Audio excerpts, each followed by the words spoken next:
this is when I start to talk like this. It doesn't sound anything like my shows. Dusty's going, oh no, why did I like my show? And we're live. As Michael Dobson is making me lose it just as we go live on camera. Because he's just that kind of guy. Not that sorry. Welcome, everybody, to the West Coast. San Jose, California. Beautiful 73-degree weather, bright and sunny. I took 2 minutes out of my day to go check with my tattoo artist on my new tattoo, my chest tattoo, which is going to be the Sonic Rain Boom that goes over here into Rainbow Dash. It's going to be awesome. So awesome. He way outdid anything I could ask for. Way outdid. Now, you guys are going to be, this thing is awesome. And I can't wait to show it to you. I can't wait to get it tattooed to my body. It's going to be awesome. But you're not here to talk about my tattoo. No, we're not here to talk about my tattoo. We're here to talk with one, the man, the myth, the legend, Michael Dobson.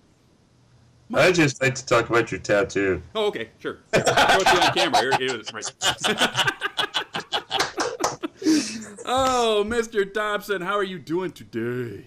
Really good, thanks. Thanks for having me on your show. This is pretty exciting. Absolutely, absolutely, man. We are like two peas in the pod because you're only 2 years older than I am, so we are the same. Right. We're the same kind of knuckleheads. I know. The same kind of grown up in the same time period of 70s, 80s cartoons and the 1980 Olympic hockey team and 86 Olympics and all that kind of stuff. All that thing. Everything that went on. Very cool. Absolutely. We're gonna go straight into it. We're gonna go straight into the stock thing. This is episode 70, by the way. 70. My is cool. Okay, the voice actor of such classic characters. That means you're old. Classic characters as Nappa and Kami from Dragon Ball Z. Leonardo. Yes, Leonardo of the Ninja Turtles. Totally cool to be a turtle. Yeah, Cobra Commander himself. Oh, it's such a simple dream, really. Yes, as long as now a bulk of biceps.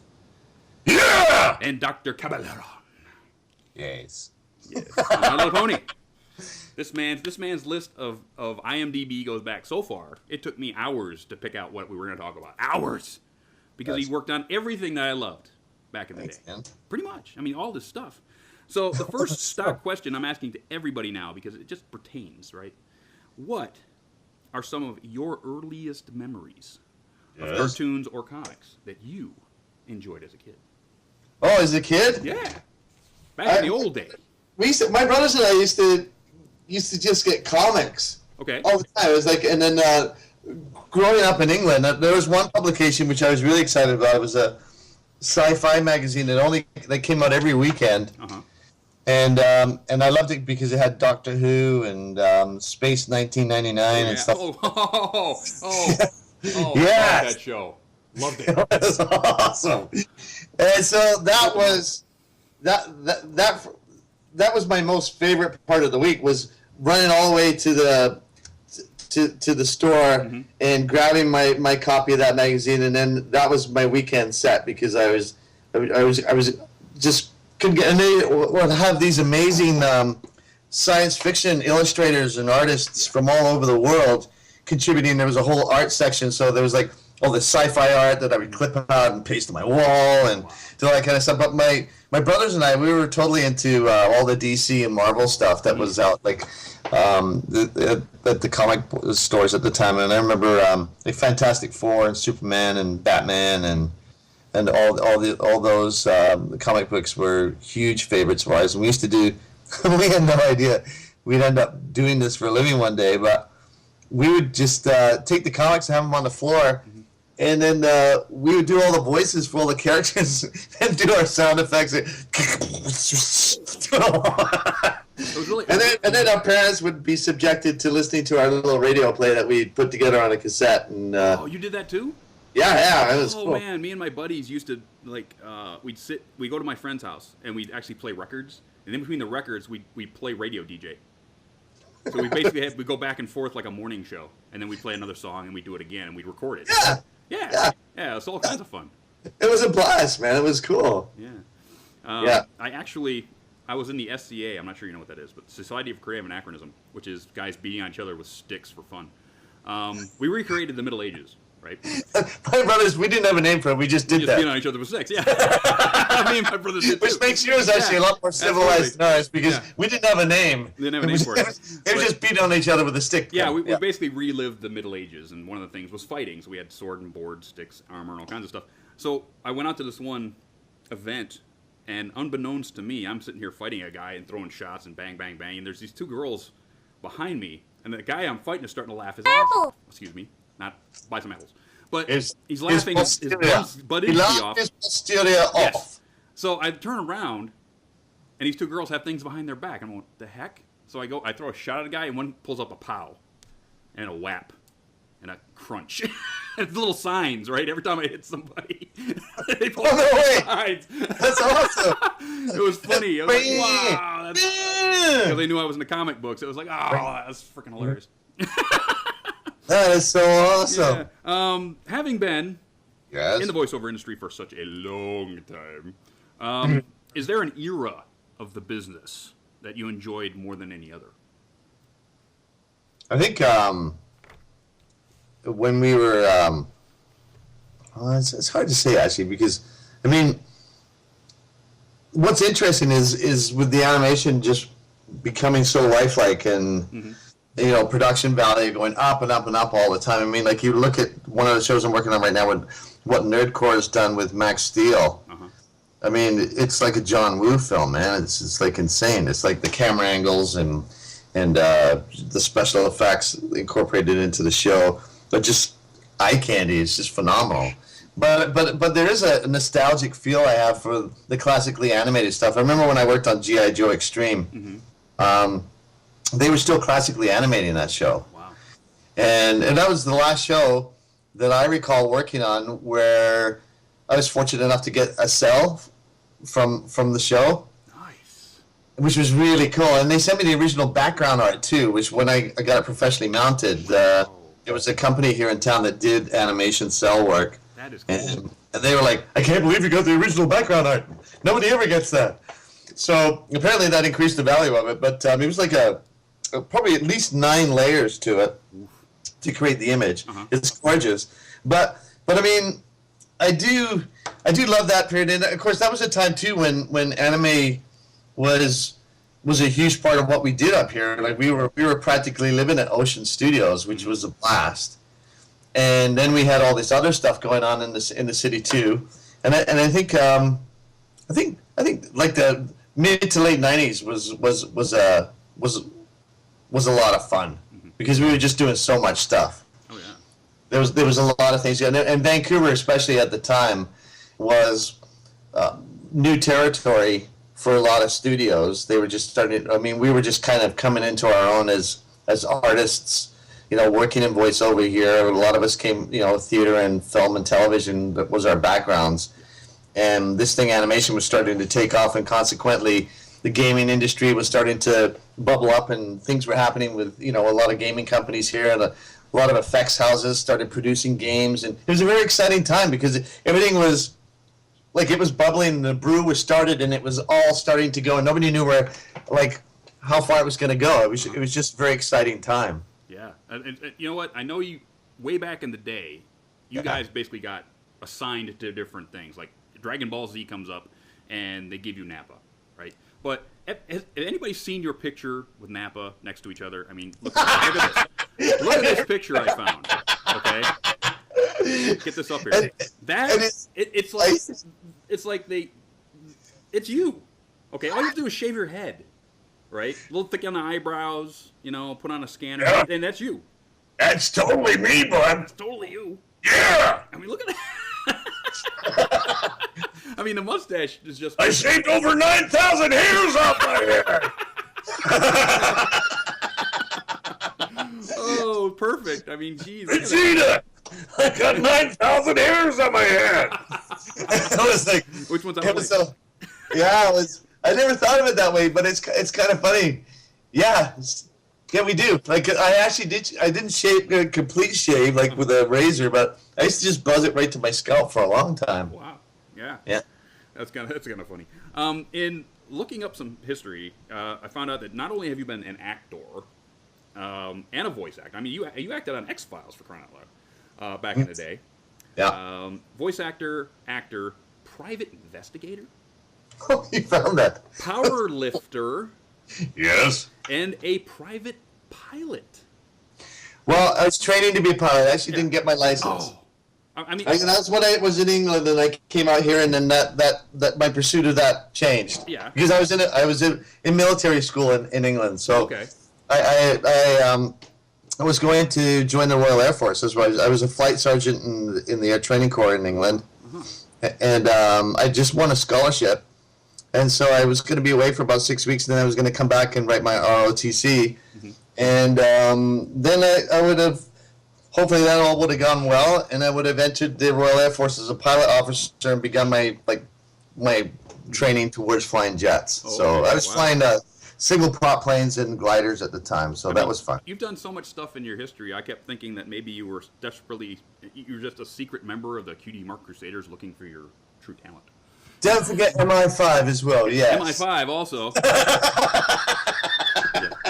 Yeah, baby. Yes. Yeah. I was with MI5 posing as a private investigator. Yes. I had to downplay my MO. That's how you got your English teeth fixed, right? What's that? That's how you got your English teeth fixed. Yeah. Damn, I didn't know that was on there too. But yes, that's true. Yeah. I'll take that. Okay, we've just gone that you were born in England, obviously, because we were talking about this English stuff. Then your family moved to Canada. When did all this come about? When I was 16, we moved, and actually it was interesting because my poor brother Brian, Yes. he was quite sick with asthma at the time, Ew. and so really bad. Mm-hmm. So he was in and out of hospital, and missed a lot of school as a result of his asthma, and it was pretty scary time for all of us really, because you'd hear him at night, he was kind of like the creature. Oh, gosh. I know. It's not funny because it's just, and it's, yeah, and it was a very scary time, and England, we were living right in London, so Terrible pollution. yeah, and in a lot of places were still burning coal, and so I mean the air quality was not good. So our physician advised us at Australia or Canada. Mm-hmm. And when so my parents applied to immigrate to both countries. Canada came up first. So it was really quick. I mean, I was supposed to be heading to Malta on a training for 6 weeks of training on a scholarship that I gotten. Right. And I had to report to my CEO and tell him that my parents were moving. My whole family's going to Canada, and I'm sorry, but I have to leave. So that didn't go over very well. No. But it was good. It was. I had the choice to stay. I'm glad that I decided to come because I love it here. I do love it here a lot. I love being in North America, and I've been very fortunate with the opportunities that have come my way as a result of that. But it was a big life-changing thing. But luckily, Brian was better within a few months of being here. Good, That was awesome. the interesting thing. Yeah. Yeah, So I we grew up moved so to Ontario close. first. I grew up so close to Ontario that I was playing in the Western Ontario Baseball League for a while. Are you serious? Seriously, yeah, I played in the Western Ontario Baseball League for a year. Oh, you just hit the ball that far, and then when you ran into the ballpark, they were like, "Hey, you're in Canada now. Canada now. Yeah. I tell people that the house I grew up in. Playing for us." The house I grew up in, Mike, you could walk out to the center of the street, turn left, and you were looking at Ontario at the end of the street, just across the river. Wow. Close enough you could tell what car was driving by. Unbelievable. Sarnia, we were between Detroit and Sarnia. Oh, I know where you are. Yeah, right in there. So love that because we if there wasn't enough ice, we'd put a bunch of guys in cars and vans, and we'd take the ferry over from Marine City to Ontario. We'd go up near Sarnia and rent ice time.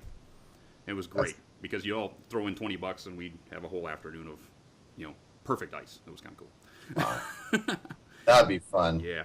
So now Yes? now that we know that you're such a world traveler, and we know that you're all into sports like I am, just into sports. What is your favorite sport? English football, Canadian football, or rugby? Ooh. Just those three? Well, Well, that's the 3 football sports, you know. You have English soccer, right? And Canadian football, which is completely different than American football. Yeah, and then exactly. rugby, which is the man's sport, obviously. But out of those 3, which one? And then what is your favorite? Okay. Okay, I guess between those 3, if I had a choice, I'd probably choose... Ooh. I'd probably choose what we call footy or soccer. Soccer. Yeah. Yes, Yeah, I'd have to go with that one. Soccer here in Colin. Because I do enjoy it. Because I tune in and watch some of the matches from the UK. I used to be a big hardcore Fulham supporter. So, and plus my next door neighbor, he actually played for Portsmouth. Ooh. And then he played on England as a goalie. Oh, that's nice. That's cool. Yeah, so there's a little shout out to Tony, my neighbor. Yes. So what is your favorite sport then? What is your favorite all over? What you like to watch? What you like to do? What's your sport? I guess for sports that I like to watch, it's hockey and NFL. Ish. Okay. Yeah, I love football. Actually, when I first came to Canada and I saw them playing football, I was just like, that's a pretty cool game. I'd like to learn how to play that game. So and I wish I'd grown up with it because I think I would have really enjoyed playing that sport. It would have been fun. I did. For me, what I ended up immersing myself in was martial arts. Okay. So I started off studying judo, and then I started. Wow, I can't talk anymore. I'm sorry. Interview's over. The meter just ran out. So I got to replug it. I got to find some change. You go unhook Mike from the furnace and bring him to the microphone right now. Damn, I did tell you that earlier, didn't I? Yes. The real mic is duct taped to the furnace. Yes. So I went on from there to White Crane and Tiger Kung Fu. And then I studied Shotokan Karate and then eventually Jiu-Jitsu. Wow. It was fun. Well, it was interesting because before they called it MMA or mixed martial arts, right. It was really, I guess, you know, what Arnold was to lifting, right. You know, the whole gym culture. Bruce Lee is to martial arts. Yeah, absolutely. And his philosophy, you know, I'd read his book and he was always saying the benefit of mixing styles and being fluid and being able to go from one style to the next style. And I actually found that in competitions, it was a great asset because he would do some things and people, if you were able to pull somebody out of their element, he had the art of surprise and it worked really well. Oh yeah, be water, my friend. Yeah. So, going forward, the list of characters you voiced over the years is like a who's who of that animation history. Nappa, Leonardo, Cobra Commander, Batman, and Joker, for crying out loud, in black and white. Yeah. What was the one role that you just loved, that you just cannot forget? The one thing. I know you've done a ton of stuff. You've probably forgotten more than you've done, but what was that one role that really sticks with you that you really liked to do? Well, you know, the funny thing to the answer to that question is like they're all kind of like people that you got to know really well. Mm-hmm. I'm not quite sure what a shrink would say about that, but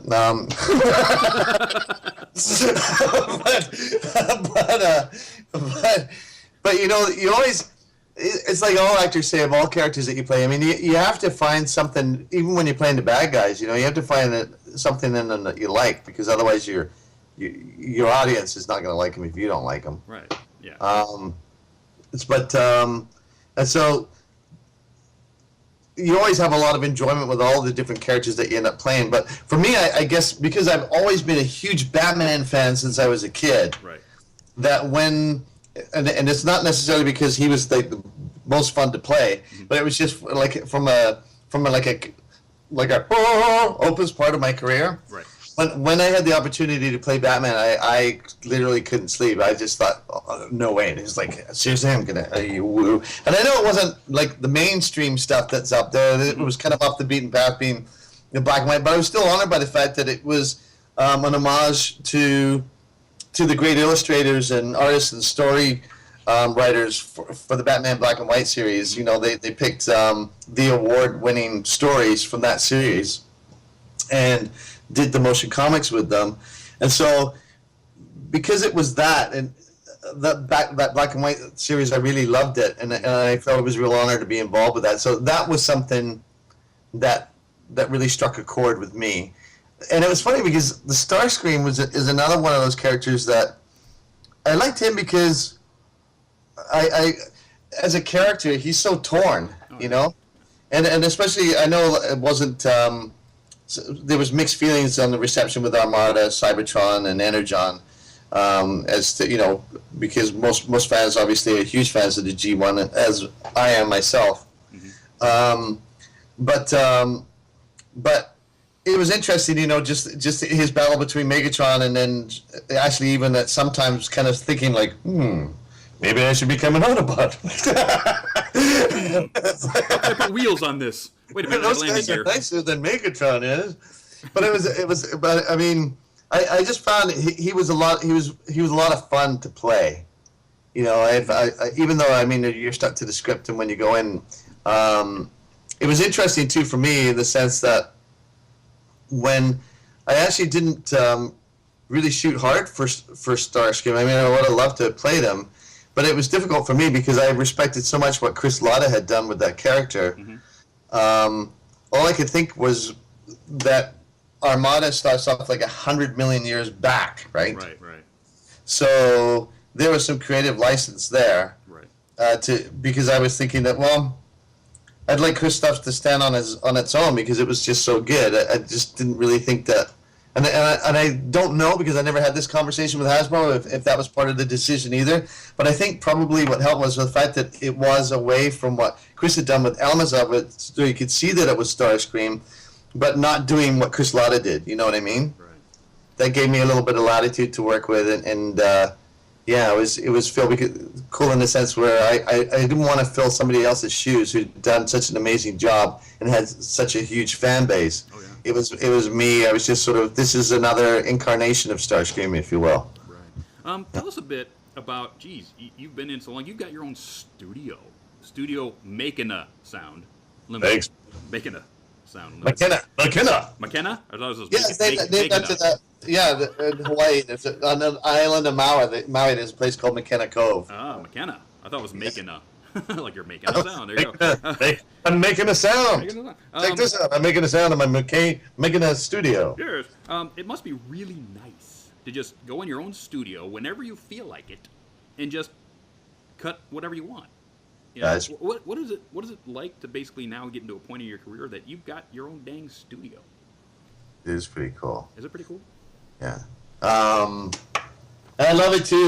It's I've got a 9x7 whisper room. It's all nicely ventilated and everything, and it's a really comfortable place to work in.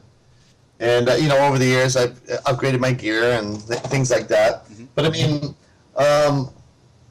and we have a 3-story house, and the basement's all finished, and it's cool. It's kind of like it's sort of like a high octane guy cave. Nice.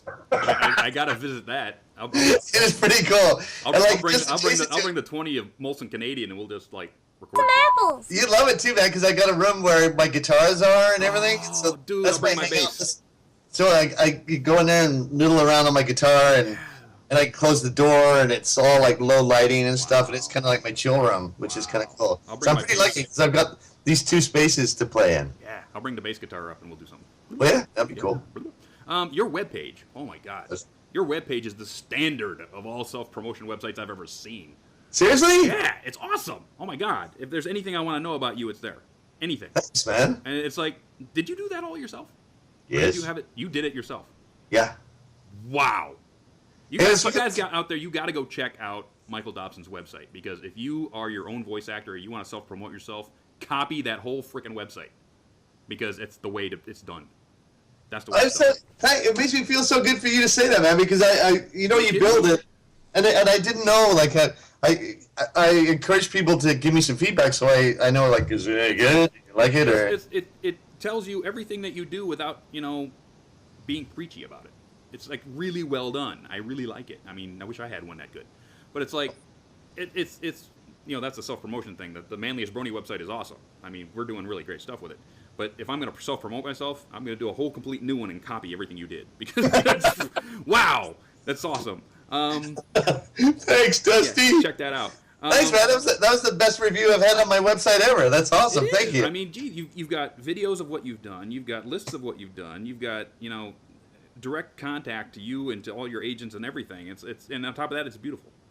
Oh, It doesn't look like it came out of stock footage stuff. It looks like artistically put together. Thank you. It's really nice. Now this, of course, I went to the website and I watched everything there, because I had to do my research. Did you really? I had to do my research. So you are a And he still wanted to talk to me. That's crazy. Of course. You are a really wonderful narrator. Wonderful narrator, which obviously comes from years and years of doing it. But what kind of tips can you give aspiring narrators or people who would like to try their hoof at a voiceover career, a voice work career anyway? What are some small tips that somebody can have for doing a narration? I think one of the key things is, because I started off in theater, was engage your audience. Okay. It's like when you're reading something, you always got to think of people being in the room with you, and then think about what the target is. What age group is going to be interested in the material that you're narrating, and so I think it's that getting back to that whole sort of theater in the mind. I think if you can visualize it as you're reading it, and actually be there and be experiencing those emotions with the characters that you're reading about, and as you go through, I think it's just an innate thing that happens, that organically, I think people are just more engaged because you're obviously really caring about what it is that you're reading about. And so it's like, I guess it's the same sort of thing as if you got a musician that's just technically trained and just playing a song note for note, it's kind of like, But when you see somebody just grooving there on the guitar and just bending every note, and just every note's got a purpose, and they're right there, and they're phrasing everything just beautifully and putting their own heart and soul into it. And I guess maybe that's the biggest thing, is like that right there is like, put some soul in it, man. I can fathom that, because I've been taking bass lessons for a year. And at the end of every month, our school has a band jam where everybody who's a student comes in and plays together. Yeah. And for the longest time, I was like upstairs trying to get every note perfect, trying to get every note perfect for months. And I'd go to the band practice and I'd flub it, and I'd get mad at myself, and I wouldn't finish the song correctly because I was mad at myself. And it's like, one month I just said, I know these songs well enough. I just practiced a couple times, and I went into the band practice, and the first song I played, I grooved it. And it was sort of like when you're playing sports and you basically hit everything right. Yeah. That moment where you can do no wrong. Well, you're right in the moment. It's like right one in of the those moment, things. right? Yeah, yeah. I'm sitting there grooving, to what, I don't even remember the song, but I'm sitting there grooving to it, and one of the guitar teachers was like, "Go off of him, the bass player's got it. He's into the groove, do it." It's like, and so everybody's playing off of me, and it was like, wow, that was so cool. That was just Isn't that awesome when that happens? Yeah, when that happens, it's freaking. I always say to people, I liken it to sort of like, is when you're a kid and you're just doing something and you just ace it, like you're running really fast. Yeah. But it's that moment that you kind of go, wow, I am the fastest runner in the world. Look at my Yeah, it's like in sports when you're in the zone. Right? Yeah, when you're playing baseball and the guy throws you this stinking hanging curveball and it's juicy, dripping with gravy, and it's like you're going to hit that thing about 50 million miles, and it's halfway to you. And it's like, I'm going to hit that. I'm going to hit that a very long way because it's like right there. Yeah. And that's the zone, right? And just when you're in the zone, it's like nothing like Yeah, that. exactly. But it's that moment that you pull yourself out of it and you start thinking too much with your head, and then all of a sudden you're on your way to the ground then. Having now played Yes. bulk biceps and Dr. Caballon on our favorite show, My Little Pony, did they have you in the studio with the rest of the cast at the same time, ensemble style? Yes. Yep. Yeah. How was that? Do you do that a lot, or you do mostly work by yourself, like in your studio? Do you do ensemble a lot, or is it different? Well, the way it works is that we've got there's two setups of two different ways of doing records.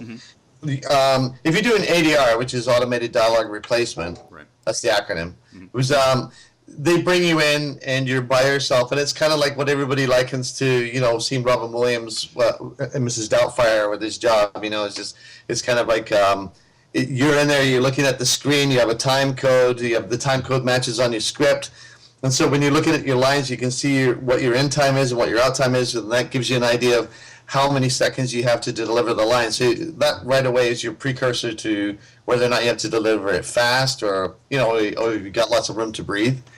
So that lets you know sort of the pacing of the line. But that's called ADR, and we always do that solo. We're in the studio by ourselves, and we're just matching the mouth flaps of our characters. And then when we do prelay, which is when we lay down the voice tracks first, and then they animate to our voices later. That's when they bring everybody that's in the episode, and we're in, like you said, like an oval around, all looking at one another, and we record as a group. And the only thing that you got to remember is that you got to give the engineer time to switch the faders, so bring one mic up and close another mic off. Right. So the only technical thing about that is to always remember, like, when a person finishes their line, give it that beat and then say your line. Don't jump right on the line. There can't be any overlapping or anything like that. So My Little Pony, because they animate to the voices after, that's the prelay process, and so we do that with all the cast. Yeah. The cast, we've known all the cast. A lot of them have been on this show. How was it for you working with that ensemble for the first time? Was it, were they really a great fun group? They're horrible people. Horrible people. I'm glad we finally got to that, because I want to talk about it. No, you know what? They're like we're so blessed, man, because honestly, and people probably get that vibe from the chats that from time to time when they see everybody on Twitter. And the sessions and the photographs that we post and stuff. I can honestly say that they're like, that network of people is like family. And I really feel blessed and fortunate to be working with them. I know it sounds like, but it's true. They're incredibly talented people, and they're really, really amazing individuals as people too. So I mean, the wonderful thing is, even when somebody's new coming into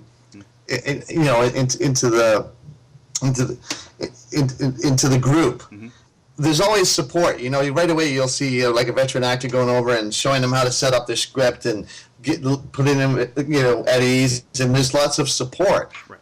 And so when you show up on a show, it's like, hey, how you doing? Oh, you on today's episode? That's awesome. Hey, who are you playing? And it's pretty cool that way. So the thing was, when I came in, I'd done, I had been on other DHX shows before in the past, and the producers knew me, and I guess they had me in mind for bulk biceps. Okay. And so I brought in. I was kind of not really knowing what was going to be. I auditioned for Dr. Caballero, but I didn't audition for bulk biceps. But they knew me. I played similar characters before, like what you're saying, and they knew, kind of what my resume consisted of. So when I arrived there, we had this big conversation about the character, and it was funny because when we first started recording, I wasn't sure like how far I should be going with this guy, and they were always like looking through the glass at me and going, "No, man, just keep going. This is awesome. Just more, yeah, that's good." I'm going, "It's not too much." I go, "No, it's great. Bring it on." So I was having a blast. Cool. And it was funny too, because what you guys were saying, this was the first time that he had a lot of dialogue and stuff. Right. And so it was new for the cast too. And every time I opened up my mouth and had a chunk of dialogue to say, everybody just cracked up laughing, and we had to reset because people were just going, "That's hilarious. That's too funny." So I don't know if I had too much fun, but I gotta say I had a blast. And then the cool thing was, we were wrapped for the day, and I was standing out in the outside of the studio getting ready to head out, and the producers came walking up, and they just had big smiles on their face, and I got 2 thumbs up from them both, which was really nice. It was like, "Yeah, you guys are happy," and went, "Yeah, it was awesome. Thanks, man." So that was pretty cool. Okay, last question before we go to commercial. Okay. If there is one character that you have not voiced that you would like to, what would that character be? Wouldn't mind being Homer Simpson. At least you have a job for 30 years.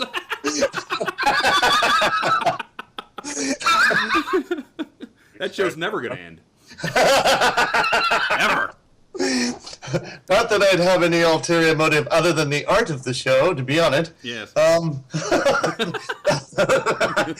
would be pretty cool. Yeah. To be on The Simpsons. Yeah. Well, I mean, it's just such a huge part of. Well, hey. I mean, it's part of pop culture now. You know, Weird Al Yankovic's been on The Simpsons. Now he's been on My Little Pony. You go the way. You know, you could be. I mean, I'll get on the show finally, and I'll be like so excited, and then I'll find out, they're ending the season now. It's a wrap. But you got on that last episode. Way to go. But oh. Yeah. Oh well. So with that, we're going to commercial. We gotta go commercial now? Commercial now. When we come back from commercial, we're going to go through convention season, everything that's fit to print on conventions, and then we're going to go into charity work, and then we're going to get Screwball in the chat for all you guys out there to ask this wonderful gentleman everything that you have on your mind about anything. I'm having a lot of fun. Thanks, guys. Yes. We'll be back in just a little bit. Hello, mares. Look at your stallion. Now back to me. Back to your stallion. Now back to me. Sadly, he isn't me. But he could smell like me if he stopped using mare-scented body wash and switched to apple spice. Look down. Back up. Where are you? You're in an orchard with a stallion your stallion could smell like. What's in your hoof? Back to me. I have it. It's 2 tickets to the Grand Galloping Gala. Look again. The tickets are now diamonds. Anything is possible when your stallion smells like apple spice and not a mare. I'm a horse.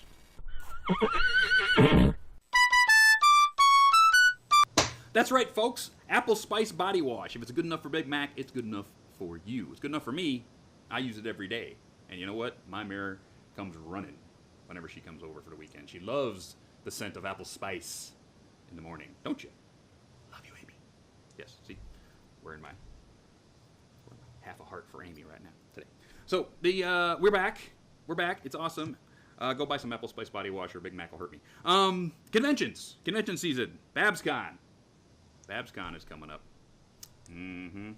Oh, yeah. There's some stuff going down at BabsCon. But it's going to be April 18th through 20th, 2014. Andrea Libman, Tara Strong, Kathy Westlook, Nicole Oliver, Peter New, Wow. M. Barrow, M.A. Larson, Amy Keating Rogers, Megan McCarthy, Brian and Brianna Drummond, Jason Thiessen, Big Jim Miller, Josh Haber, Natasha Livinger, and now Andy Price, who is cool. The main artist for our wonderful comic book that's going on right now. And of course, you can get 10% off your registration by using all capitals So Manly, the number 10. So Manly 10 will get you 10% off any registration there.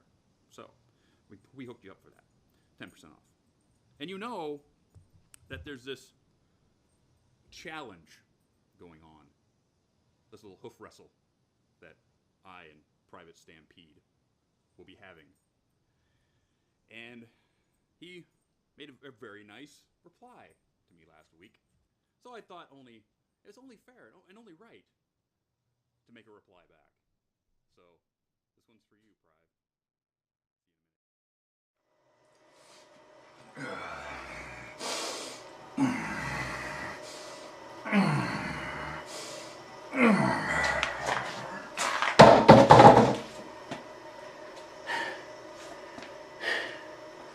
You know, a freshly pressed white t-shirt and lifting a few weights, and you think you're better than me. Oh no. I knew the inside of a gymnasium while you weren't even a twinkle in your father's eye. That's right, twinkle, twinkle, little star. How I wonder what you are. I know what you are. Do you? Do you know what you are? You're a precious little snowflake. And come BabsCon, I will be the radiant heat of Princess Celestia's awesome sun. Melting your dreams. That's right, melting your dreams. All of your dreams. Oh, yeah.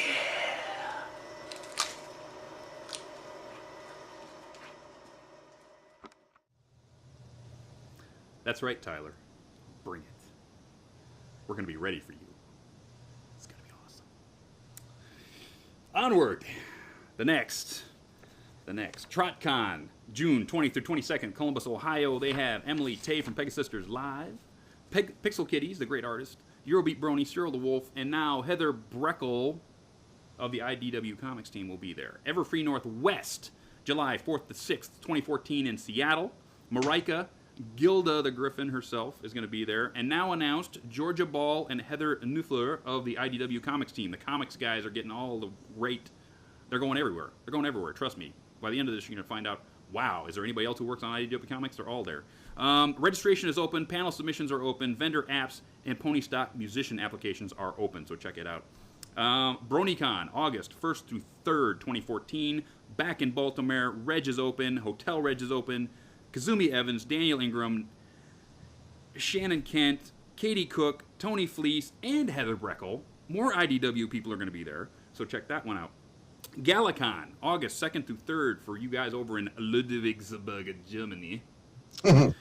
Tickets are on sale. February 10th they went on, and they're selling fast. You better get over there. They actually got Nicole Oliver.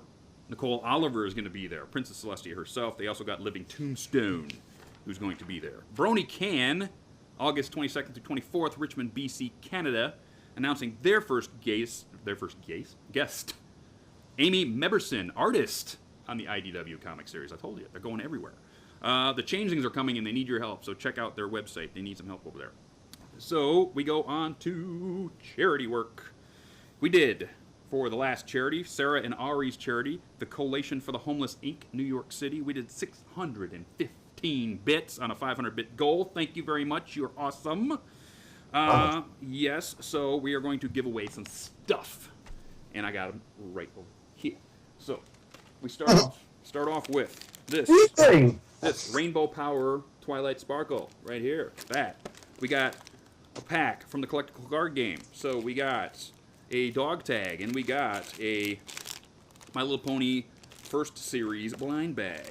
Not only that, because we cracked 500 bits, you get the nice, beautiful coffee mug full of Rainbow Dash stuff that was given to us by Pink Pearl Apple. Thank you, Pink.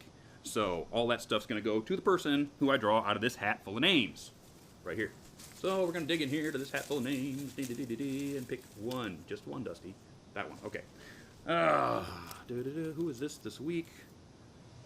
Dr. Brecht, I think. Is that how we say it? D-R-B-E-C-H-E-T. Dr. Brecht. So you need to contact me, which is Dusty@manliestbrony.com, and we will get that stuff to you. Thank you very much, everybody, for giving us a couple of bucks to help people in New York not freeze their tuchusses off. Not freeze their tuchusses off. Yes. So now, new charity. New charity this week for Mike. Michael Dobson's charity is the Rare Disease Foundation in Vancouver, BC. Tell us a bit about it, Mike. Okay, it's a foundation that was set up by Dr. Milan Patel.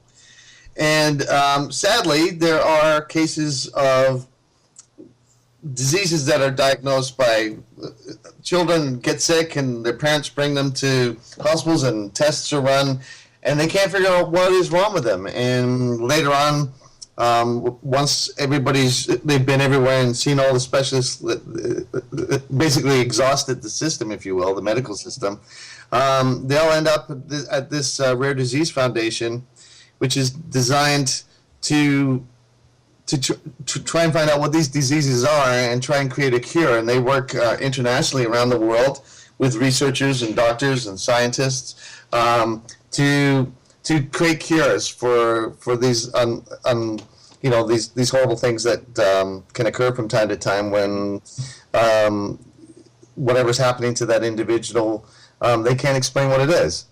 And that, I can't imagine what that would be like to be told by a physician that it's something that nobody's seen before.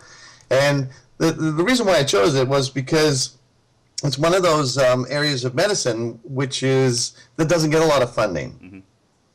Because literally it's a very nebulous area of medicine.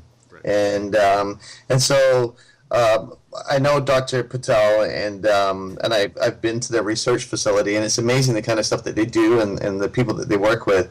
And I just thought it'd be really cool to be able to create some awareness, let people know that there is such a foundation out there, and that if we might be able to contribute in one way or another, that would be really cool. Absolutely, we're going to do it. So if you guys go over to manliestbrony.com, you will find the link over to the charity. Register manliestbrony.com with the same name you're using over there so I can find you when you get a giveaway like this stuff over here. So for giving anything at all, you're in for these prizes right here. So we're going to do it again. We got another pack of collectible cards. We got another first run of the blind bags. We got another dog tag. We have, I picked this up at Hot Topic. This is kind of cool.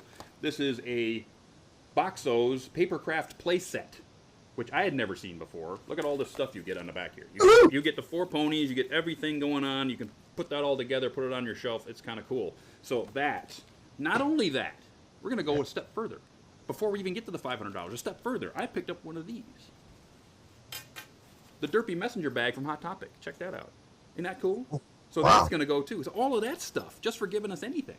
Anything at all. Now, if we crack 500 bones, 500 bits. That'd be so awesome. This is awesome.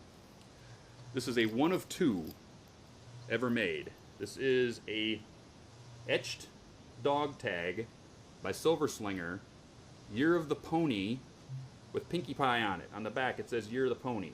It is rhine-studded. It is awesome. If we crack 500 bits, this is up for grabs. And not only that, I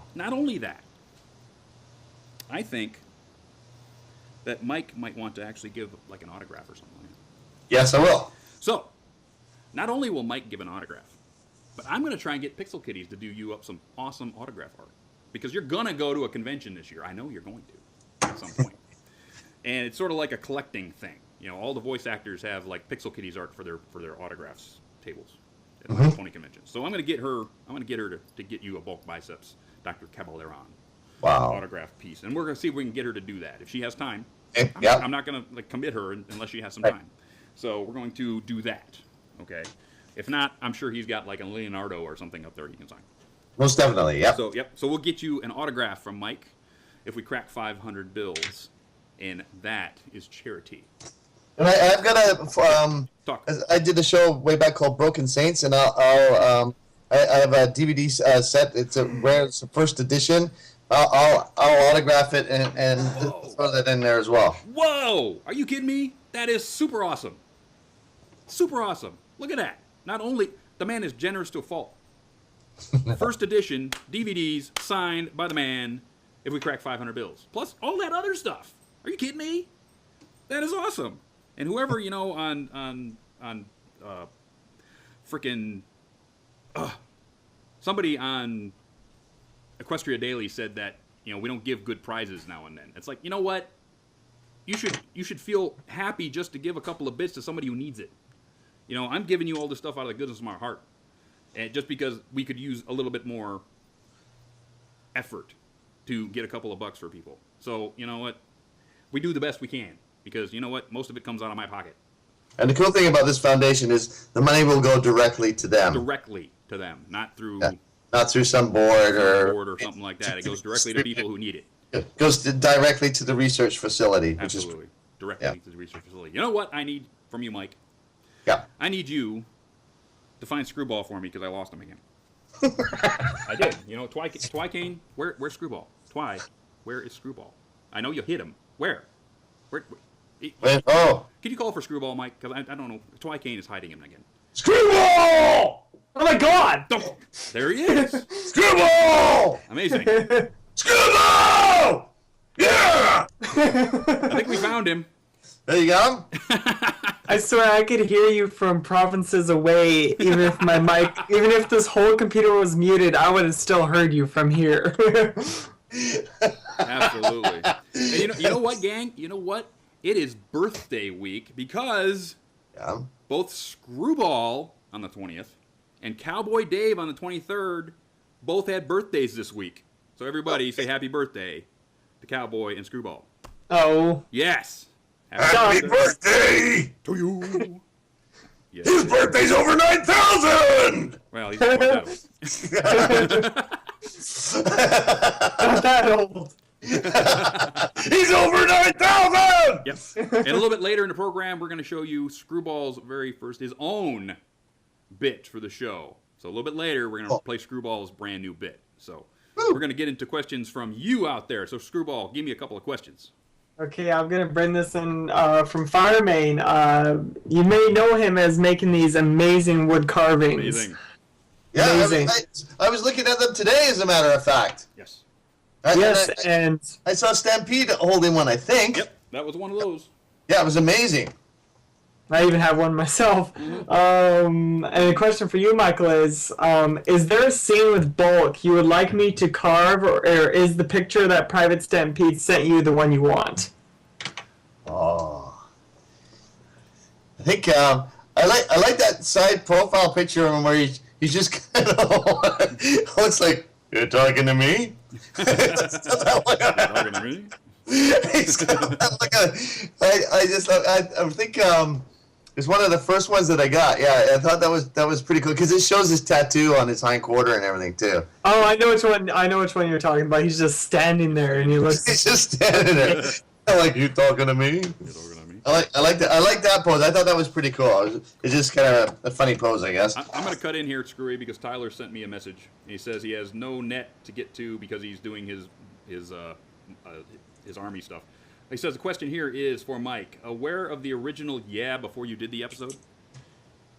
See, was I aware of it? Yeah. Were you aware of it? Saw it? Heard it? No. No. No. No. So they didn't. They didn't pollute you. They wanted your version. I guess they didn't play me any voice reps or anything. They just they told me what he was like, and they really wanted me to kind of just run with it, which was fun. Yeah, there you go. Okay, Screwy, go ahead. Okay, so this one is from Bot117. Now, I don't know, Michael, have you been watching any of the most recent episodes by any chance? I saw a little bit of the one that aired. What was it? It's 2 weeks ago. I was watching it with my kids. Trying to remember which one that was. I've seen the one that when we did the Equestria, we had to Team Equestria and all that. Right. And we Episode. yeah, that was fun. I saw that one. And anyway, sorry, I'm not really answering your question. So No, it's alright. That was I was just wondering because Bot117 wants to ask for all. What do you think of the newest episode, Twilight Time? I haven't seen that one yet. Yeah. I've seen it. I thought it was rather cute. I thought it really spoke to, don't try to, use your friends to get anything, right? Right. Just because you have famous friends doesn't mean anything. They're just your friends, Right. So don't do that. It's one of those things where friends are friends, and that's just the way it is. Don't use somebody else's station to get things for yourself. Blah blah blah blah. Right. So it was really a cute little way of doing that story. I'm blown away by the musical numbers on that show. Are you kidding, Oh, man? so Daniel Ingram and Andrew and Stefan are killing it. They're killing Yeah. it this season. Yeah. Out of the park, man. They're throwing them curveballs, and they say, "Oh yeah, I can do that." So they all of a sudden they do freaking barbershop quartet. Oh yeah, we can do that. It's like, Yeah, I saw that one. That was great. Are you I did kidding see me? that. That was so cool. Bum, bum, bum, ba-dum, bum, bum, bum, Oh, I love ba-dum. that. Oh, it's so good. Yeah, it was mind blowing actually. Amazing. So good. Yeah. Yes. Next. Yeah. And it looks amazing. The show looks great. It's the music that always gets me. It's so well done. So this one is from Pink Pearl Apple. She actually just got a new puppy recently. And she gave the most adorable name imaginable, which is Dr. John Watson. Well, she'll have to get a Sherlock now for sure. She has a Sherlock too. Does she really? has a Sherlock, so now I got Sherlock and Watson. So I thought that's the coolest thing ever. But she just wants to. She just wanted to. Can you all say hi to my new puppy, Dr. John Watson? He's watching you, silently judging. Silently judging me. Are you Watson? Hello, Dr. John Watson. How are you? Hello, Pepe. Yes, Nice to see you. awfully cute fellow. That's pretty cool. You know what? You were actually on, what was the show? Sherlock in the 22nd Century? Yeah, that's right. I thought Yeah. you were. Yes, I that remember reading was. that. There's a little. Crazy comeback there. It's like, wait a minute, you were actually on the show. Which I saw a couple episodes of because somebody else was on the show. I was on it and went, wow, this is really weird, really strange. Yeah, Jason Stanford Gray was Sherlock. Yeah. Yeah. Yeah, it was fun. Next. Oh, I had to pull it out again. One thing I'm just reading. Okay, I never knew this until the Andy Mack mentions this. I never knew this. Question for Michael: is there any difference between the actual process of voice recording for something like My Little Pony as opposed to something like Dawn of War, which is a video game that I seen you even did some voice work on? Also, how fun is it knowing you have two franchises as wildly different as My Little Pony and Warhammer 40K on your resume? We like talk like this for big trolls. Can I get in on those? I'd like to get in on those. You gotta get in on those. You'd be perfect, man. That'd be awesome. I'm on it. I know it is kind of crazy. That's true. They're literally universes apart, not just worlds apart. But it's pretty fun. I've been very fortunate. That's for sure. I guess the difference between the two is one, I leave my vocal cords strapped around the microphone and and hope that they'll come back someday. And the other one, I leave and I'm all happy and my vocal cords are still intact. Yeah. You bought and paid for these vocal cords. Here, have them. Please take them. They're raw and they're really hurting me right now. Yes. Yeah. Yeah, they can be. Nappa did that to me on Dragon Ball Z. Yeah, he did a lot of screaming. Yeah. Especially in the final episodes. The final episodes were tons of screaming out. Yeah, that was crazy. And then we had Barry Watson, who was the producer on the show. He was sitting there watching, and he'd be going,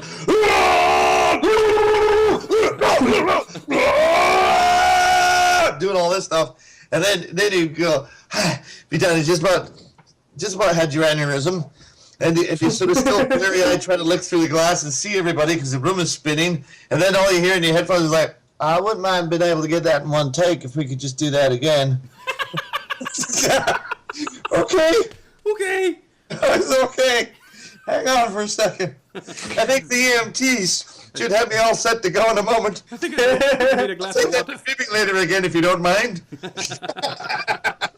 Yeah, it was pretty much, that was it. One of my friends, he's actually a huge Warhammer 40K fan. I actually just typed to him, telling him about the work that you did on it, and then his reply is like, that's freaking awesome, because he loves the show. And he never knew that even a bunch of you that were in My Little Pony also did that. He even knew that Nicole Oliver has done a bunch of voice work as well.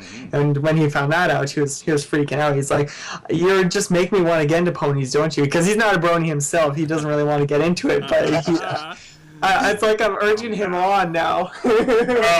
Come, my friend. Come join My Little Pony. It's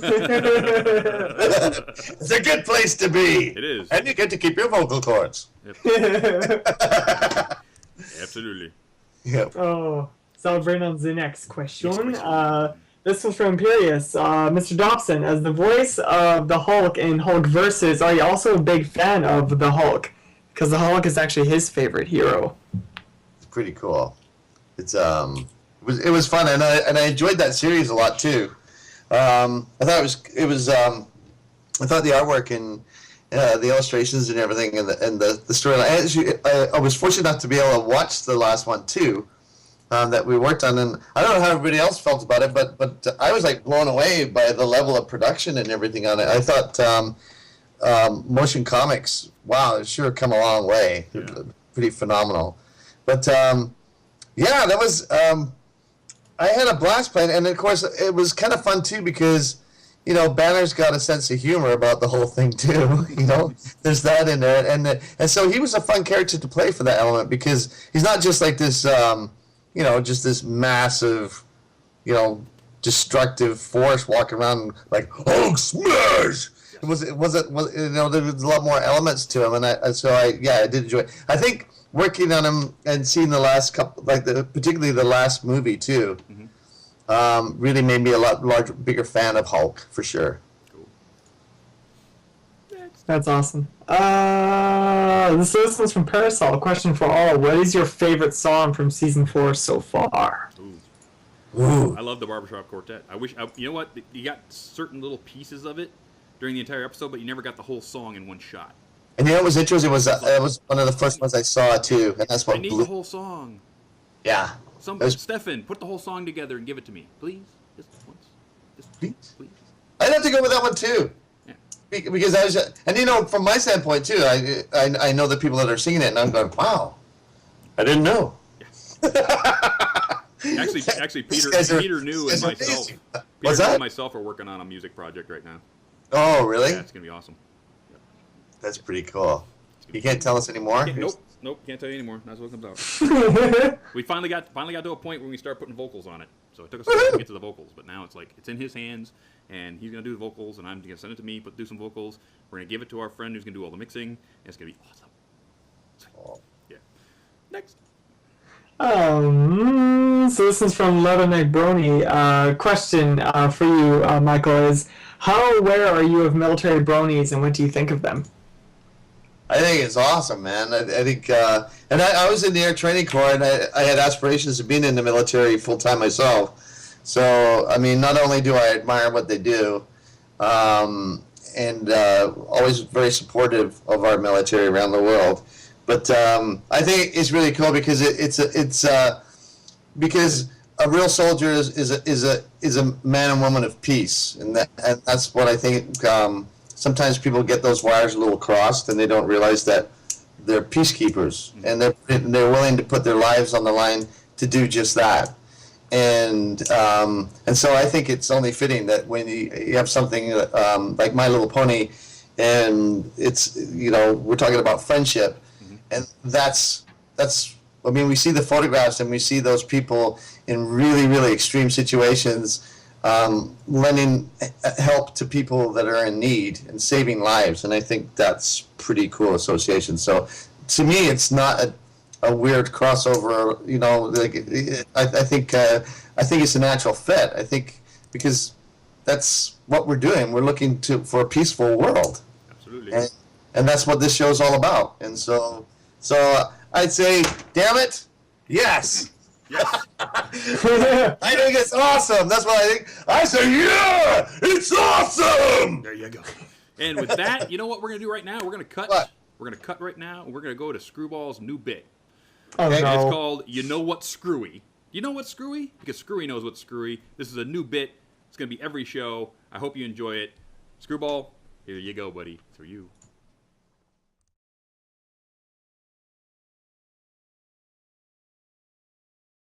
That's screwy. After you shave and you look in the mirror, you have no idea who the hell's looking back at you.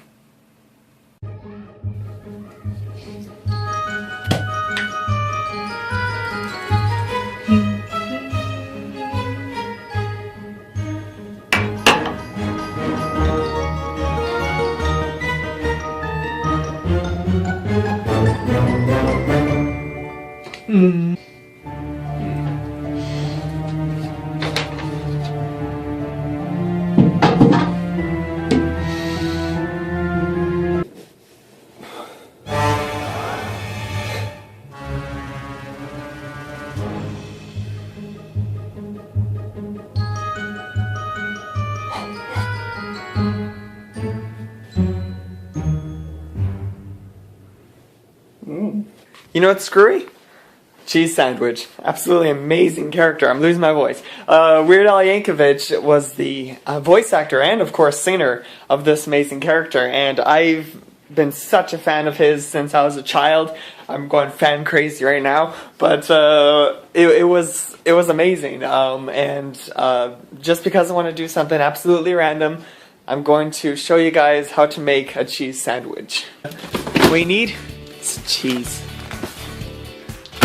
Yummy, delicious cheese. Get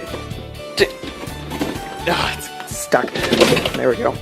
And then we need some bread. We're not much for bread. And then you have no idea how hard it is being. Yeah, you know what's screwy?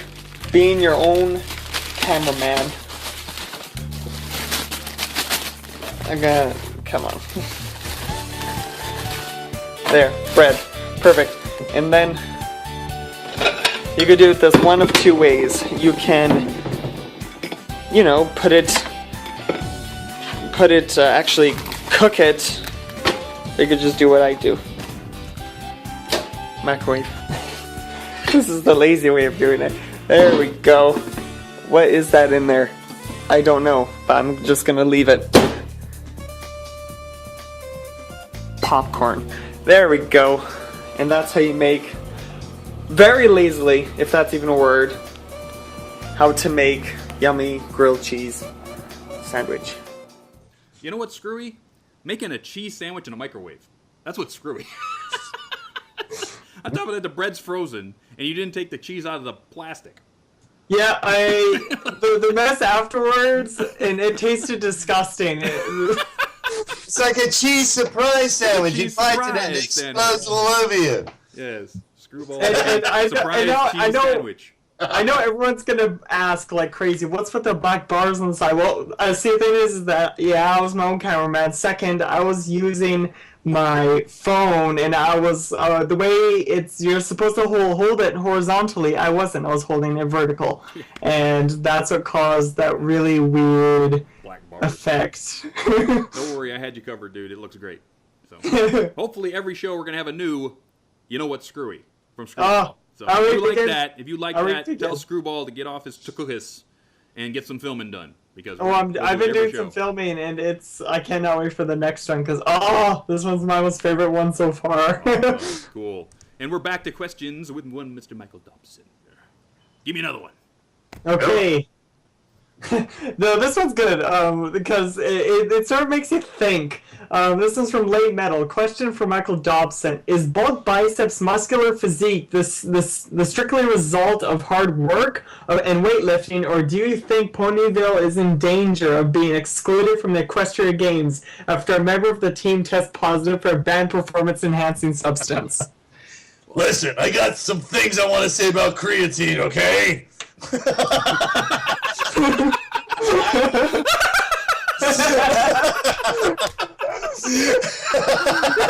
all I'm saying! Yeah! Yeah! It's not a bad substance! Protein! I work hard for this! I need a cup of protein over here. Protein! Hey, I brought you guys A lot of apples! I brought you guys creatine! I brought you guys some protein. Apple Brown Betty's. Yeah. Them Apple Brown Betty's. Yeah. Yeah.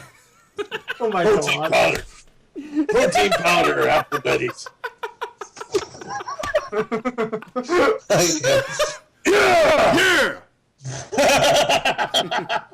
Don't sweat it! Yeah! All natural. All natural. It's all natural, that's right. All natural. Next. Oh my god. Let's say my jaw hurts. This. Look, if the soda pop companies can say made with real juice when it's only, come on, let's face it, it's just like a little eyedropper into the can, and you go, yeah, you can say it's made with real fruit juice now. I got real cider in my glass. It's made with fruit. Then I can say it's all natural. All natural. Yeah. Oh my god. Here comb my hair. Sorry. No. My hair's out of place. So this one. Yeah. So this one is from Dark Amethyst. Question for Michael: out of all the voice acting jobs you had done, this is very weird. A question for Michael: out of all the voice acting jobs you had, did you ever think you could do MLP FIM and have received any positive feedback from the fandom? I was blown away, man. I honestly was. Like, when the show aired, the first episode aired, with Bulk in it, and then all of a sudden I'm looking at my Twitter account, and I had like, I don't know, maybe 200 people. And then all of a sudden I'm just seeing the good, and all these like wonderful, like really nice words from everybody. Like I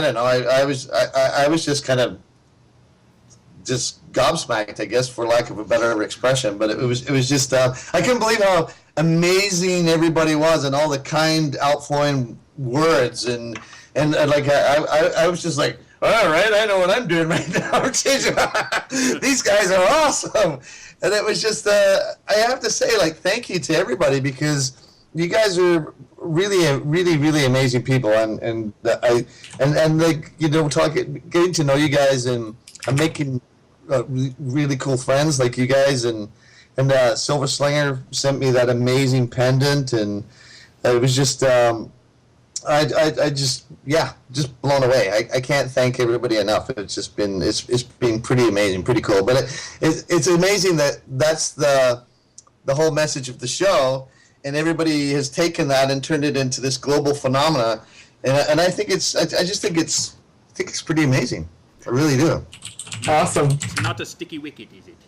Not a sticky wicket. Yes, well said, well played, Dusty. Yes, not a sticky wicket at all. No. Next.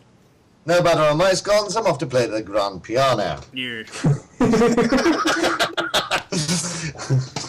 Okay, so now here, this is what you're gonna have to do, Michael. On every show pretty much that we've ever done, there's a particular guy who always brings in the questions for us, really good ones almost all the time, and his name is James Justice.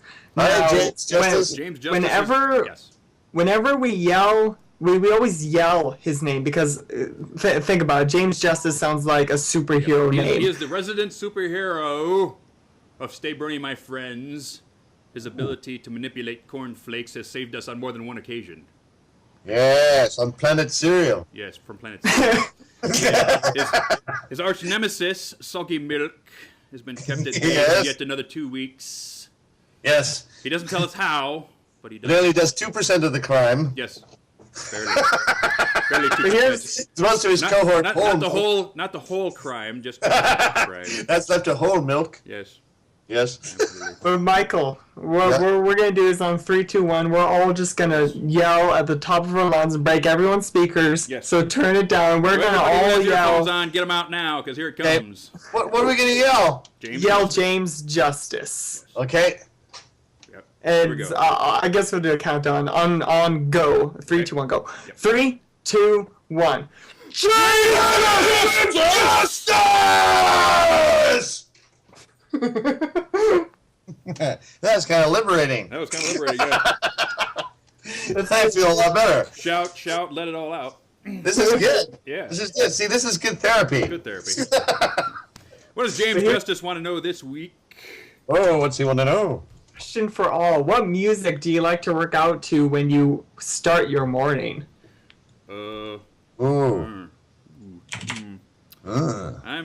I'm a heavy rock kind of guy, but more like a 70s, me too. 70s kind of rock kind of guy. So I'm sort of into the whole AC/DC, you know, the Dawkins, Warrant, Zeppelin. Yeah. Who,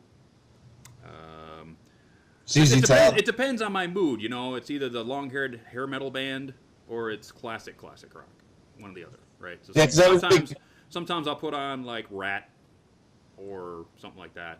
You know, put on the spandex and do my, you know, and just, you know, jazzercise a little bit. But it's one of those things, you know, whether I'm feeling it or not, you know. So what about you, Mike? Yeah, I'm completely with you. It depends on my mood, and like if I'm doing if I'm training really heavy and I'm lifting weights, then I want the hard rock for sure. Oh yeah. That's what I go. But if I'm running and I'm doing a lot of cardio and stuff, then I like hip hop and R&B and stuff like that to listen to. Yeah.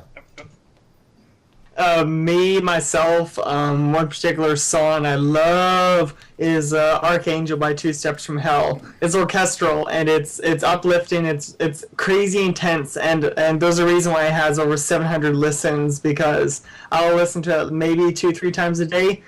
And the thing is that my iPod broke, so I've been without it for about 2 weeks. No. And then so Look at Future Shop. Can't you just get one? For like 3, Apple doesn't give us discounts. They're mean that way. So I just ordered one in, but as soon as I get it, I'm gonna listen to that song about 100 times to catch up to all that stuff I've missed. Orchestral Hell by Archangel? Yeah. It's Archangel by 2 Steps from Hell. 2 Steps from Hell. So It's I downloaded Daniel Ingram's upload. They did the entire first season of music. They put out as a download on iTunes. So finally, downloaded that. Now waiting for season 2. Let's do it, Daniel. I know you can do it. You got season 1 out. I know you can do season 2. But it's like all the music from season 1. It's like all in one package. It was like, it's all like really well mixed and awesome. High quality epicness. So hearing those sort of sound effects in the background, like, pew pew, and whatever. Yeah, just like that. Yep. Next. That's it. Yeah. Where did I put it? Oh, so this one's from Dubstep Lee. Question for Michael: how did you get involved with My Little Pony? Dun dun dun. I auditioned for Dr. Caballeron. Yes. And was fortunate enough to get cast as that. And then when I was there, I was also asked if I'd like to try bulk biceps, and luckily for me, it worked out. So they ended up, because it was kind of even though they explained everything to me, I mean, it wasn't really official that I had the role of bulk biceps. It was more like, what would you do for this? Let's put you in the studio and away we go today. But I mean, I guess if it hadn't have gone over well, you'd be talking to somebody else about bulk biceps right now. But fortunately, it worked out well for me. But I think like working in the studio and just doing it on the day in the episode, that was kind of, luckily for me, it all worked out well. Yeah. Yep. So that's how that went. We just glad you on the show for Dr. Caballeron. Thanks, man. Because I'm a huge, Daring Do freak. I loved it. Oh my god. Thanks, I love Daring Do. I want her to have her own series, her own comic book. I want it all. I can see. You know what? I can see Dr. Caballeron. You know what? I've actually put all the characters in my head canon actually doing, all of all of the other movies, right? Have they done an homage to? They did to Indiana Jones. Have they done an? Yeah. But basically, it's all an homage to Indiana Jones. All it is. That'd be basically, cool. I've got my head canon of they're all.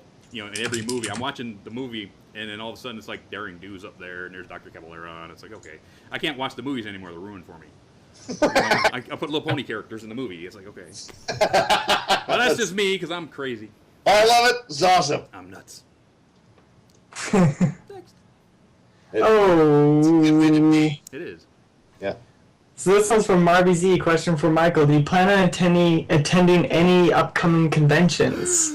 We put something about that, but we can't say anything because I know, there's not allowed conventions until that it's hurt announced. us.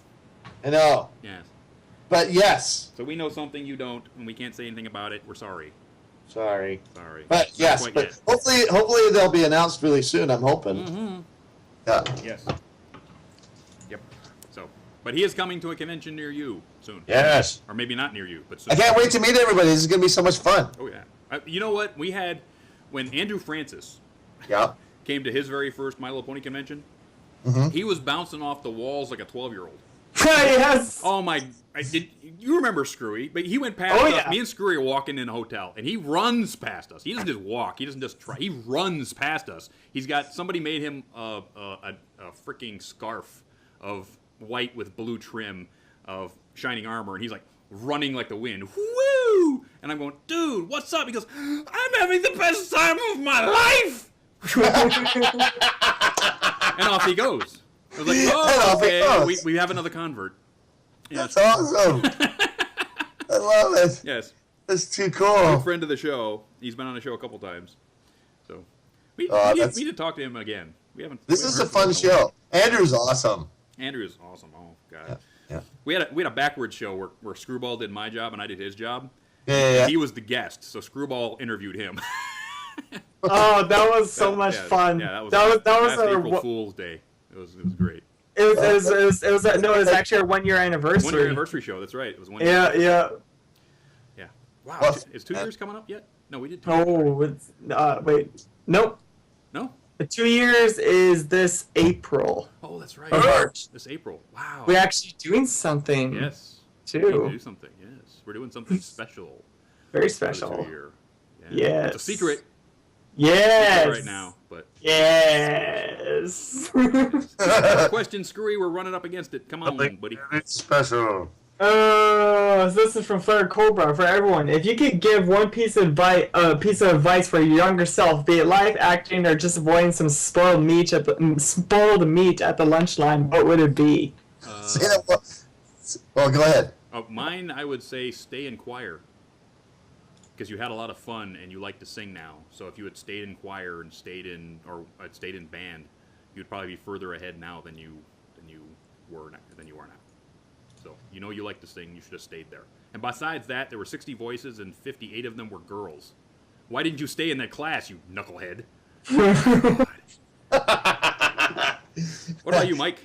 Yeah, I you know what's funny? You should bring that up because my folks got me a guitar when I was 9, I think, and I didn't really. I remember going to school with it, and I didn't really kind of fit in well with the class that I was in. I guess I was feeling awkward with it, and I guess I didn't kind of get the encouragement that I felt I probably would have liked. I don't know, but I was very uncomfortable, and I wish I'd stuck with it because I would have been a much better guitarist now.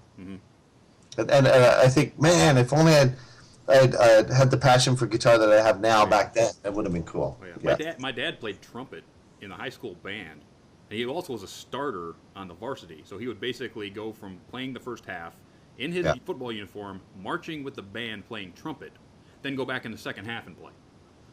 And it's like, my dad is awesome at music and things like that when he was younger, and I really wish I'd have stuck with it when I was younger because I know for a fact I'd be better today because he was so good. My mom said he was really, really knew how to play trumpet. It was like, oh, wow. I really wish I could have heard him play. It was like, That would be cool. Yeah. What about you, Scurry?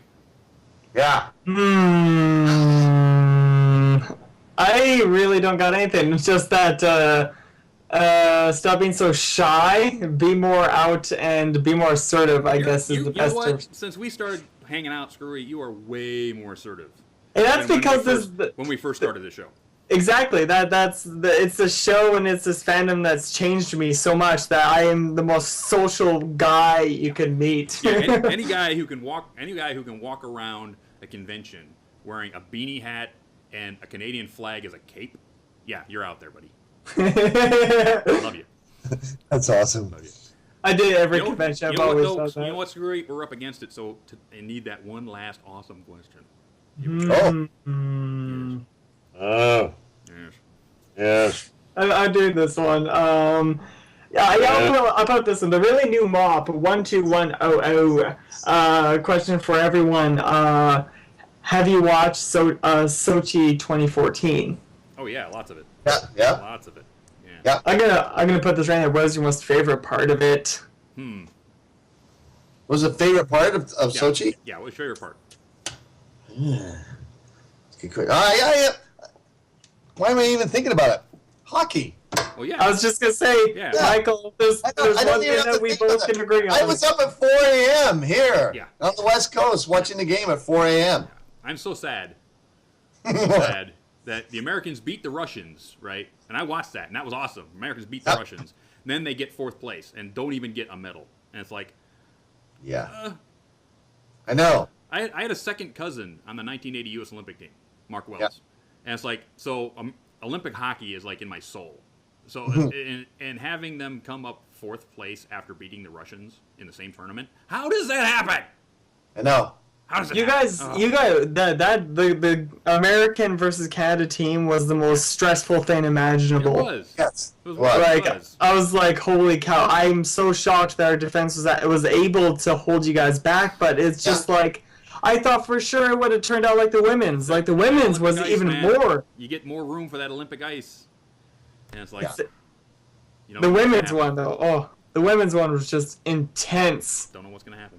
I loved the comic that came out. It was hilarious. Right before the Sweden-Canada game, there was a cartoon that came out, and it was the coach talking to the men's hockey team, and he was saying, "Play like a girl." It was awesome. Have you ever seen I Animal love Olympics?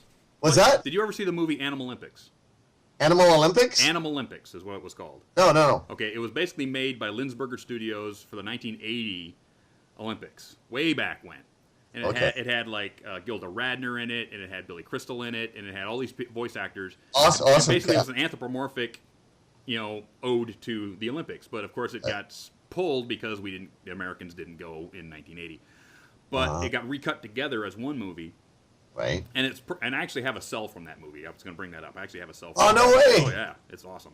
Kurt Wolfner. See that? That's pretty I got cool. Kurt Wolfner, the Austrian ski god. Yeah, but wonderful. Where was I going with this? I lost it. But anyway, check out Animal Olympics. If anybody out there hasn't seen it, it's a really great movie. It's got a really great voice cast. It's really well done.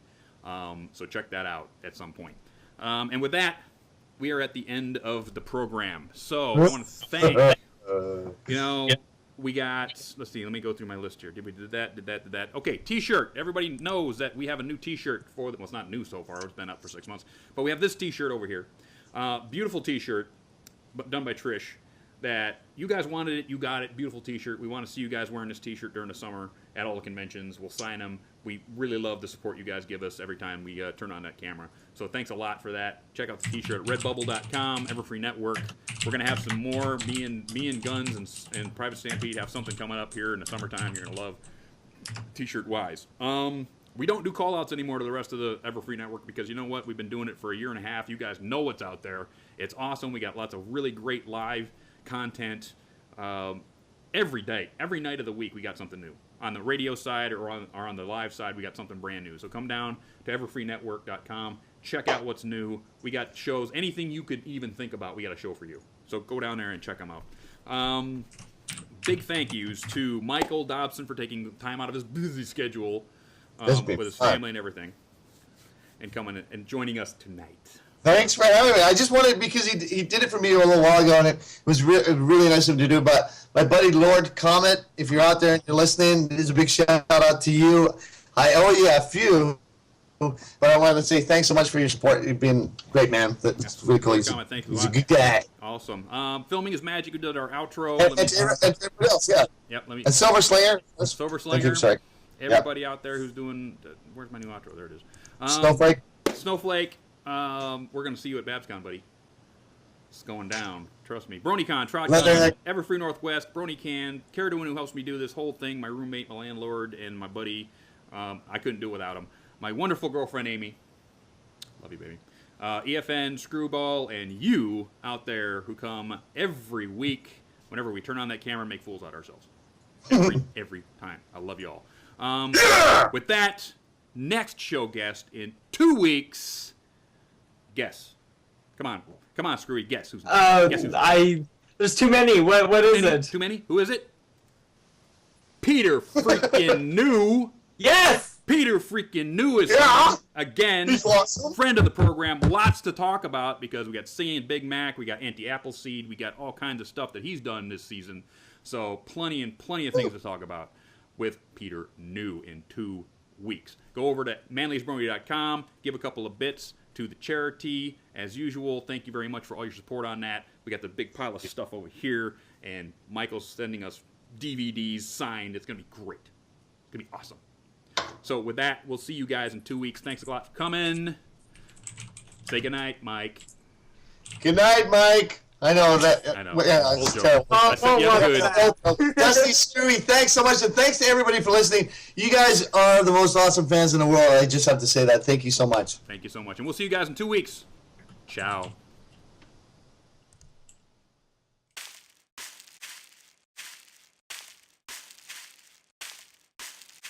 Good night, sweetheart. Well, it's time to go.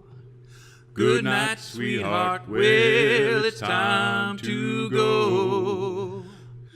We hate to leave you, but we'll be back soon. Good night, sweetheart.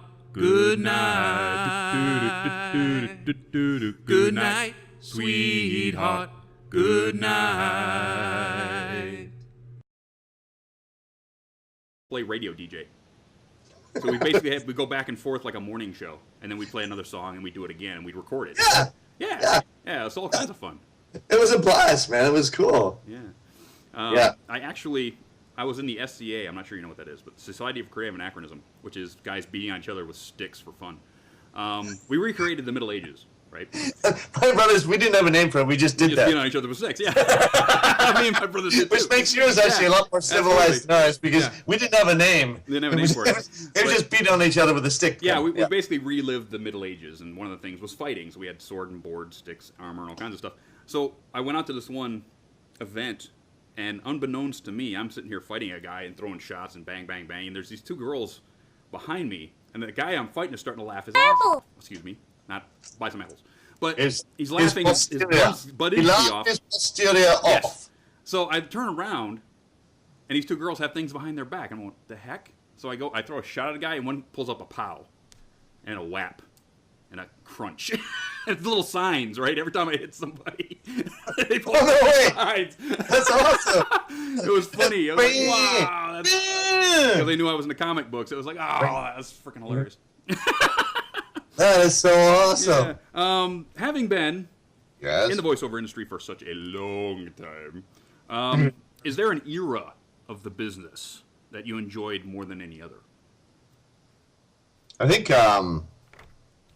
when we were, well, it's hard to say actually because, I mean, what's interesting is with the animation just becoming so lifelike and you know, production value going up and up and up all the time. I mean, like you look at one of the shows I'm working on right now with what Nerdcore has done with Max Steel. I mean, it's like a John Woo film, man. It's like insane. It's like the camera angles and the special effects incorporated into the show, but just eye candy. It's just phenomenal. But there is a nostalgic feel I have for the classically animated stuff. I remember when I worked on G.I. Joe Extreme. They were still classically animating that show. Wow. And that was the last show that I recall working on where I was fortunate enough to get a cell from the show. Nice. Which was really cool. And they sent me the original background art too, which when I got it professionally mounted, there was a company here in town that did animation cell work. That is cool. And they were like, I can't believe you got the original background art. Nobody ever gets that. So apparently that increased the value of it, but it was like probably at least 9 layers to it to create the image. It's gorgeous, but I mean, I do love that period, and of course that was a time too when anime was a huge part of what we did up here. Like we were practically living at Ocean Studios, which was a blast, and then we had all this other stuff going on in the city too, and I think like the mid to late '90s was a lot of fun because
this is when I start to talk like this.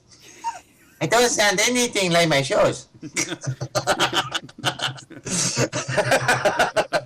Dusty's going, oh no, why did I write my show? And we're live. Oh. As Michael Dobson is making me lose it just as we go All right. live on camera. I'm He's not just that- that kind of guy. Not that sorry. Welcome, everybody, to the West Coast. San Jose, California. Beautiful 73-degree weather, bright and sunny. I took 2 minutes out of my day to go check with my tattoo artist on my new tattoo, my chest tattoo, which is going to be the sonic rain boom that goes over here into Rainbow Dash. It's going to be awesome. So awesome. He way outdid anything I could ask for. Way outdid. You guys are going to be, this thing is awesome. And I can't wait to show it to you. I can't wait to get it tattooed to my body. It's going to be awesome. But you're not here to talk about my tattoo. No, we're not here to talk about my tattoo. We're here to talk with one, the man, the myth, the legend, Michael Dobson. I just like to talk about your tattoo. Oh, okay, sure. Show it to you on camera. Here it is, right. Oh, Mr. Dobson, how are you doing today? Really good. Thanks for having me on your show. This is pretty exciting. Absolutely, absolutely, man. We are like two peas in the pod because you're only 2 years older than I am, so we are the same. right. We're the same Yep. kind of knuckleheads. I know. The same kind Yes. of grown up in the same time period of 70s, 80s cartoons and the 1980 Olympic hockey team and Yeah. 86 Olympics and all that kind of stuff. The Yeah, whole yeah, yeah. thing. Yep. Everything that went on. Very cool. Yeah. Absolutely.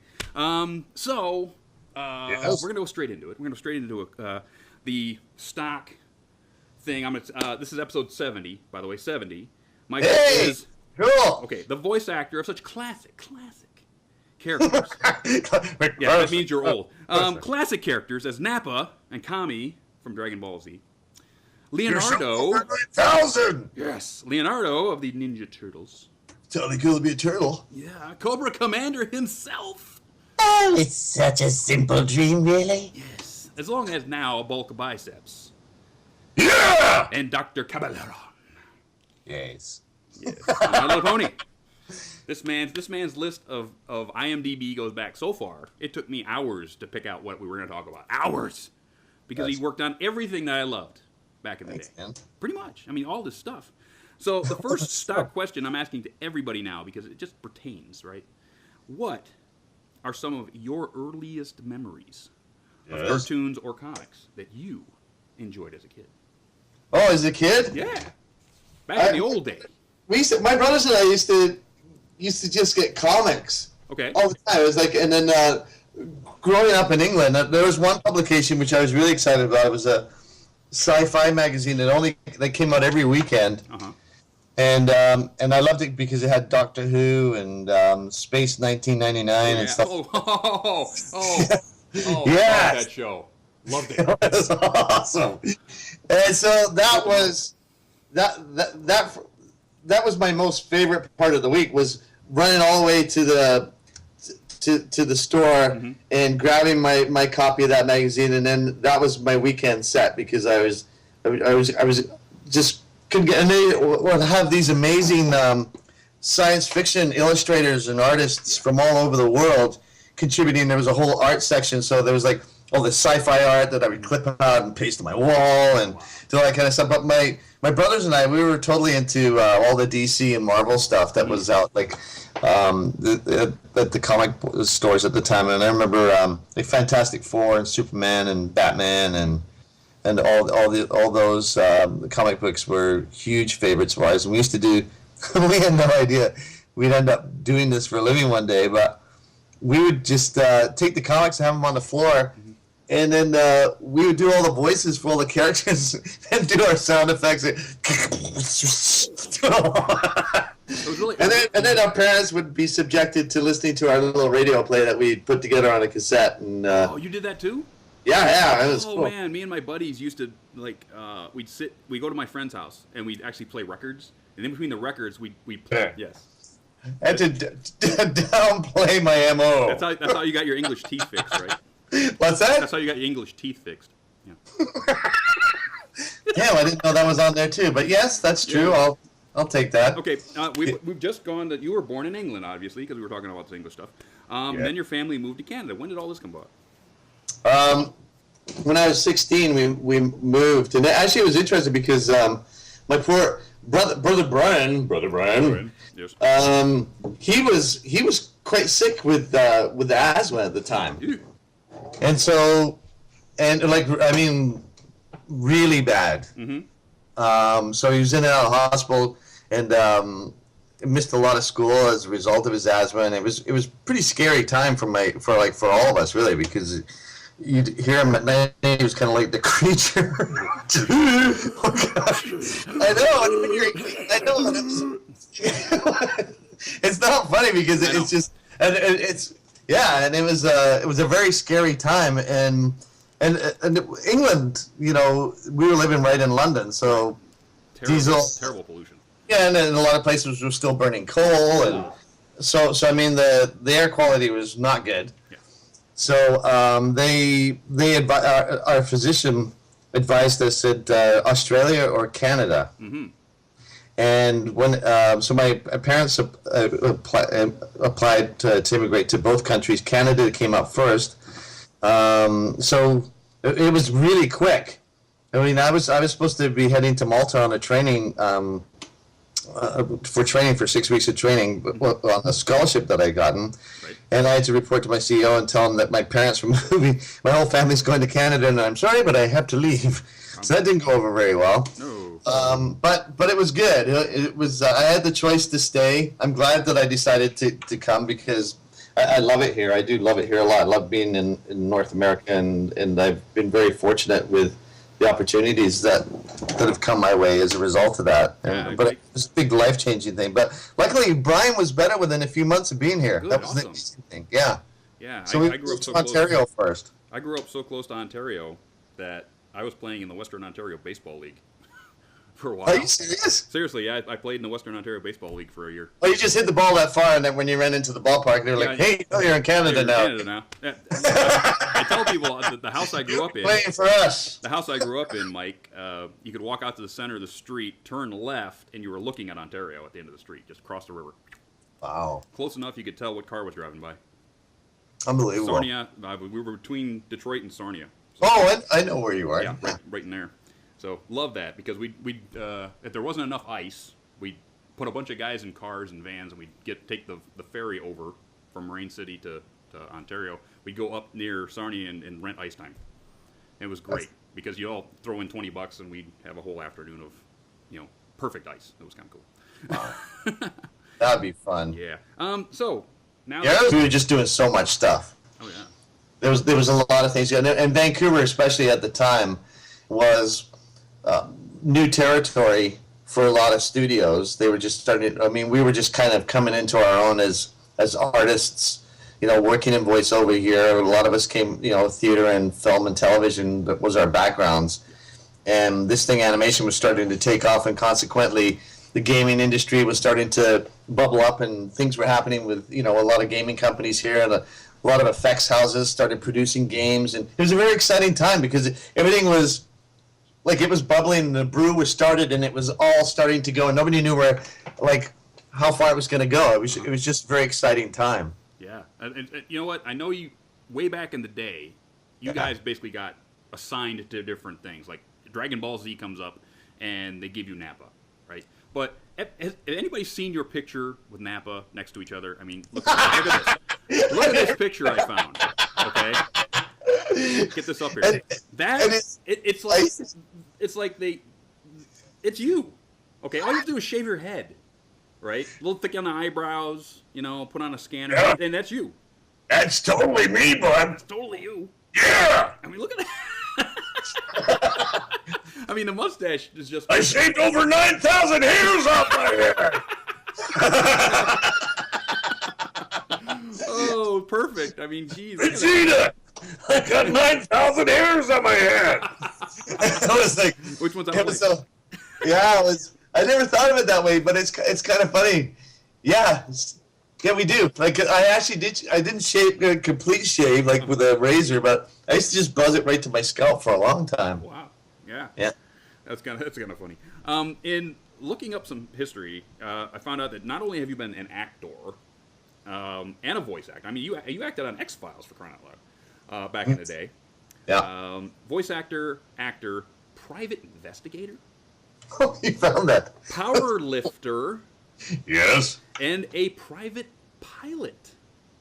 Well, I was training to be a pilot. I actually didn't get my license. Oh, I mean, That's when I was in England, and I came out here, and then that my pursuit of that changed. Yeah. Because I was in military school in England, so okay.